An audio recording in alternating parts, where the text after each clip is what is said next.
Hi viewers, welcome to our channel. ప్రస్తుతం మనతో పాటు దాము బాలాజీ గారు సీనియర్ జర్నలిస్ట్ ఉన్నారు. వాటితో ఒకసారి మాట్లాడదాం. నమస్కారం సార్. నమస్తే. సార్, పుష్ప 2 మూవీ ఇంకా రిలీజ్ కి ఇంకొక 1 వీక్ ఆర్ 10 డేస్ టైం ఉంది సార్. అయితే ఈ లోపల ఈ సినిమాకి సంబంధించి మూవీని లీక్ చేసే ప్రయత్నాలు జరుగుతున్నాయని చెప్పేసి వార్తలు వైరల్ అవుతున్నాయి సార్. అందుకు సంబంధించిన ఆడియో కూడా లీక్ అయిందని కూడా చెప్తున్నారు. ఇది మెగా ఫ్యాన్స్ కుట్ర అని చెప్పేసి అల్లు అర్జున్ గారి అభిమానులు ఫీల్ అవుతున్నారు. ఒక ట్విట్టర్ వార్ అయితే జరుగుతుంది సార్ మెగా ఫ్యాన్స్ కి, అల్లు ఫ్యాన్స్ కి.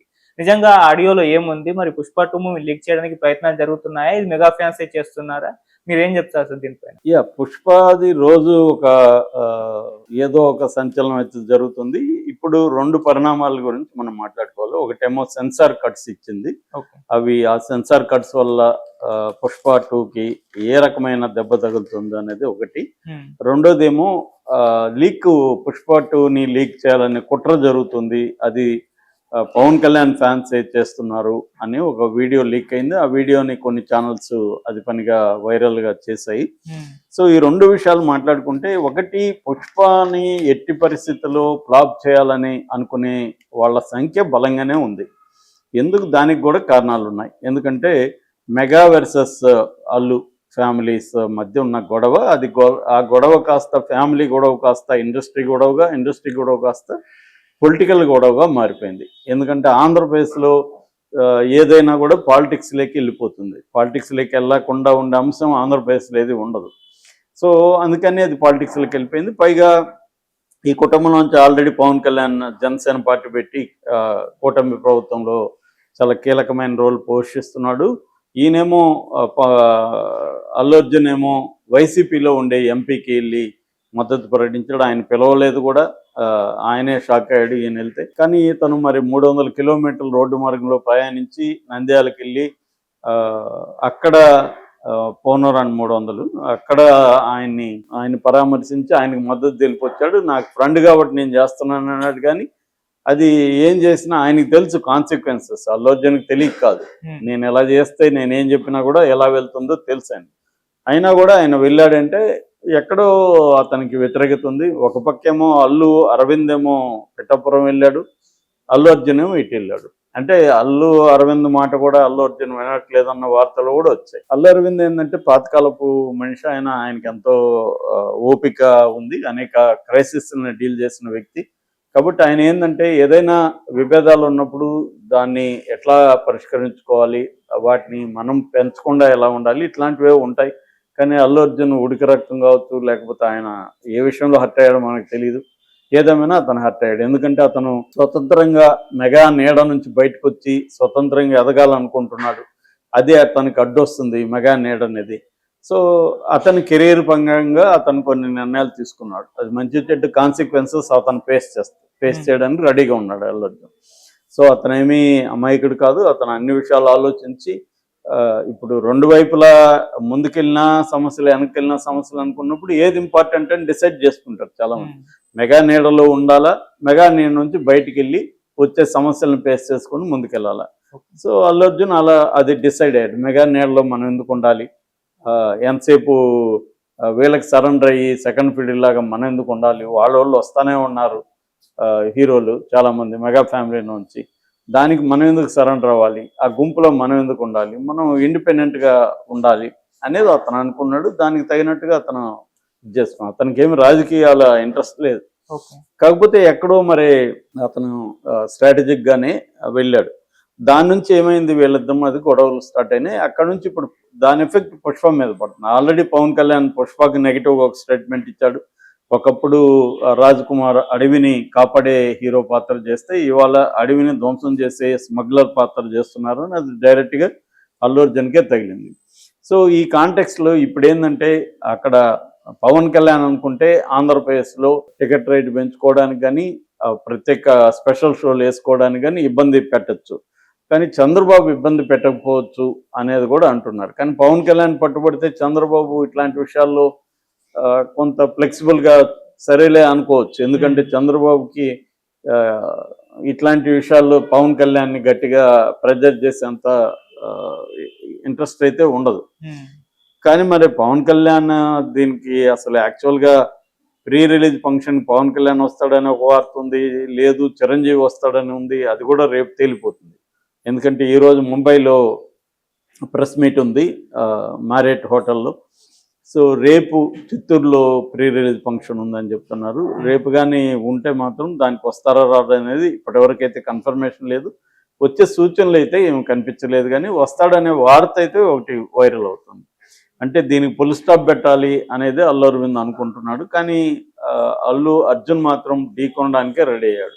అంటే సినిమాలో దమ్ముంటే ఎవడు ఏమీ నెగిటివ్ చేసినా ఆపలేడని. ఎందుకంటే అల్లు అర్జున్కి ముందు నుంచి సోషల్ మీడియాలో చాలా పట్టుంది. నాకు తెలిసి తెలుగు సినిమా హీరోలలో సోషల్ మీడియాకు సంబంధించిన ఒక మంచి టీము ఎవరికి ఉందంటే అల్లు అర్జున్కే ఉంది. ఎప్పటి నుంచో చాలా స్ట్రాంగ్గా ఆ టీం పనిచేస్తూ ఉంటుంది. సో అలాగా వాళ్ళు ఎదుర్కోవడానికి కూడా రెడీ ఉన్నారు. ఈ సమయంలో ఒక బాంబులాగా ఈ ఆడియో లీక్ అనేది వచ్చింది. అదేంటంటే ఈ సినిమాని మొత్తం లీక్ చేసి పెట్టేద్దాము అని ఎవరో ప్లాన్ చేస్తున్నట్టు. అది ఎవరు పెట్టగలరు? ఆ ఎడిటింగ్ దీంట్లో ఉండేవాళ్ళు కానీ, ల్యాబుల్లో ఉండేవాళ్ళు కానీ, ఇలాంటి వాళ్ళ కంట్రోల్లో ఉంటాయి. కానీ అది పెడితే వాళ్ళు ఉద్యోగాలు పోతాయి, వాళ్ళు జైలుకి వెళ్తారు ఖచ్చితంగా. గతంలో కూడా జరిగాయి. ఎందుకంటే ఇవాళ ఎక్కడి నుంచి లీక్ అయింది పట్టుకోవడం పెద్ద కష్టం కాదు. దీంట్లో వాళ్ళు ఏం చెప్పారంటే విపిఎన్ వేసుకుంటే వర్చువల్ ప్రైవేట్ నెట్వర్క్ అని ఉంటుంది. వర్చువల్ ప్రైవేట్ నెట్వర్క్ వేసుకుంటే ఐపీ అడ్రస్ అనేది ఏ రష్యాకో సింగపూర్కో మనం షిఫ్ట్ చేసుకోవచ్చు. అది వాళ్ళు అందరూ వాడతారు. సో విపిఎన్ వేసుకుంటే మనల్ని ఐపీ అడ్రస్ పట్టుకోలేరు, కాబట్టి చేసేద్దామని దాంట్లో ఆడియోలో ఉంది. సో అంటే ఎవరో కుట్ర చేస్తున్నట్టుగా ఆడియో లీక్ అయింది. మరి ఇప్పుడు ఆడియో లీక్ మీద వీళ్ళు కంప్లైంట్ ఇచ్చారా? ఆడియో లీక్లో ఆ వాయిస్ ఎవరిది ఏంటనే ట్రేస్ చేశారా? దాన్ని సోర్స్ ఆఫ్ ఆడియో లీక్ ఎక్కడి నుంచో ఒక దగ్గర నుంచి రావాలి కదా. సో ఆ సోర్స్ని పట్టుకుంటే వాళ్ళు దొరుకుతారు కదా. అంటే వాళ్ళకి తెలియని విషయం అంటే విపిఎన్ చేయించాము, కానీ వాళ్ళు ఫోన్లలో టచ్లో ఉంటారు కదా. ఎక్కడో చోట వాళ్ళు దొరకకుండా పోరు. ఇవాళ ఉన్న టెక్నాలజీ పోలీసులు పట్టుకోవడం పెద్ద కష్టం కాదు. కాకపోతే ఏంటంటే పవన్ కళ్యాణ్ స్థాయిలో ఇట్లాంటివి జరగకపోవచ్చు. ఎందుకంటే అతనికి ఇది చిన్న విషయం. ఆయన స్థాయి ఇప్పుడు నేషనల్ స్థాయి. ఆయన వ్యూహాలు అన్నీ వేరుగా ఉన్నాయి.